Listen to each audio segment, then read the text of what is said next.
When viewing a property, don't forget to look on the outside too. It's just as important. Start with structural issues. Does the brickwork, rendering and the pointing look in fairly decent condition? Bulging walls or large cracks, they can mean trouble. Yep, check the roof. Can you see any missing tiles or broken guttering, that kind of thing? Damp patches on the brickwork, should be fairly easy to spot, and that might mean a leak. Look at the windows. Rotting frames, broken sills, that kind of thing. That could certainly affect energy efficiency, and of course it may lead to future costs.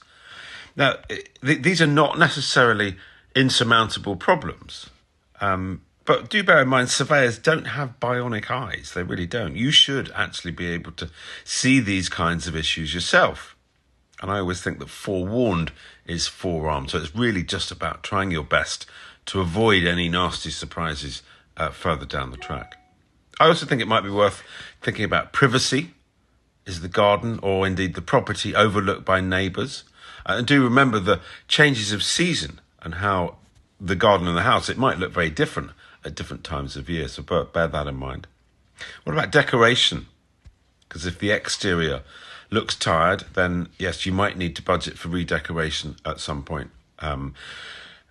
All things considered, at the end of the day, if something does concern you, then do ask the agent. That's why they're there.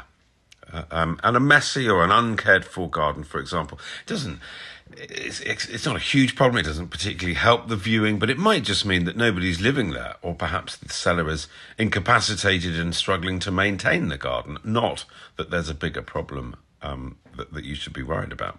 Anyway, for more tips and indeed detailed checklists on viewings, do head to my website, moveiq.co.uk. Good luck.